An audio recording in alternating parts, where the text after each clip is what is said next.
Right, let's have a look at all of the different servers and sources you can connect to. And we can see them on the left hand side. We will eventually connect to an Excel spreadsheet, the sample superstore one that we were looking at earlier.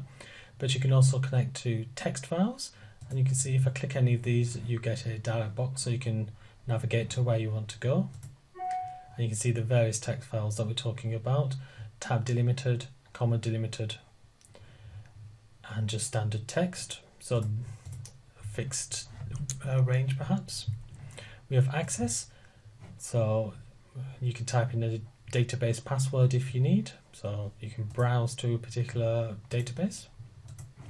A statistical file, so this is very specialized, so if you've got an R file or an SAS file or an SPSS file, you know you can use Tableau to look into them.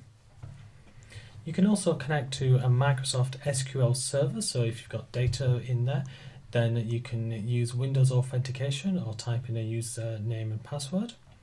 You can say you require SSL, which if you're communicating over a network I would suggest. Read uncommitted data, that's only if you've got a very fast moving data source and you don't want your reads to hold the writing of additional data. When you read, you may prevent others from being able to write. So if you've got a fast flowing database that you can't afford any holds up, then I would suggest you take the read uncommitted data, you put the server in up here and you click OK.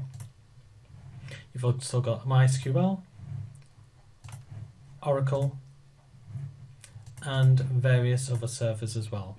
You can see we've got a really long list of them, including one of the perhaps up and coming ones, Power Pivot. You've also got the Tableau server, and so that will be useful if you actually use Tableau server in your business or if you connect to an online version in Tableau Online. But what we're going to do is connect to an Excel spreadsheet. So click Excel. So you can see we're currently in my program files, also we're in documents, and my Tableau repository, which is a folder that is created inside documents. Inside that we're in data sources. So if we go into the folder 9.1 and go into the only language that is installed, US, you can see we have a sample superstore. Before we actually open it in Tableau, it would be nice to actually just have a look and see what information we've got. First of all, we've got row ID, which is just consecutive numbers. You can see we've got almost 10,000 rows of information. Then we've got order ID. Now, order ID, of course, combines orders together, so you might order several items in the one order. But we've also got a tab down here called returns, and you can see that various orders have been returned. We'll be using that later on, so just remember the returns is connected by order ID. We then have date information, order date and ship date. At the moment I'm showing them in British format, so this is the 15th of May 2011. We have how they were shipped, the customer ID, the customer name, what type of customer they are, and if I just put a filter on, you can see that we've got consumer, corporate and home office. The country, always the United States. The city, the state, the postal code, and the region, which is going to be central, east, south and west. Now there is a manager in charge of each region, and if we go to people, you can see that these are the managers in charge of each region. So this people tab links in using the region. We then have a product ID, so in other words what they are now ordering, details about the product, and details about how much it costs and what profits you get. So that's the information we're going to be playing with. So let's open it up. And you can see here we've got the sheets that we were talking about. and an empty slate. You can see we are connected to Excel using this workbook sample superstore, and we are looking at the data source. So first of all, we want to have a look at orders. So we can drag orders into this drag sheets here area.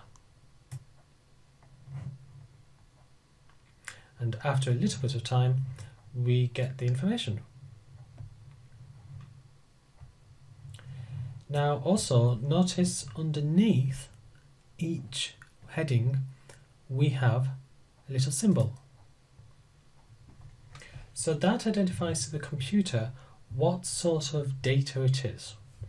So you can see it believes this column, row ID, is a whole number, which of course it is. It believes this order ID is a string donated by ABC. We've got a little calendar for dates. And moving further along, it has correctly identified that country, city, state and postal code are all geographic. Well, it's identified them as strings. But you can also tell here, I want to say that these are particular things to do with a geographic role. In fact, it had identified it. I thought it had, but you can see the little dot next to it, which identifies what it thinks it is. So strings are ABC, but if it's to do with geography, it can be a string, as in state, it can be a number, as in postal code, but as well as being those, it can also have a geographic role. So here we've got the zip code or postal code. So ideally, at this stage, you will look at your data and make sure that it has correctly identified the type. For instance, if it had identified this as being a number whole, as opposed to like this, as opposed to a number decimal, then you could find yourself with truncated data. Now let's have a look at this up here. Do we want a live connection, or do we want to extract the data? And you can see when it's going to be extracted. The extract is created when you click on a sheet tab. So that's the question. Do you want it live? Or do you, in other words, if people update it, or if you close it down and open it up, will you always have the latest thing? Or do you want an extract? Well, I'm going to go for an extract. So extract will include old data.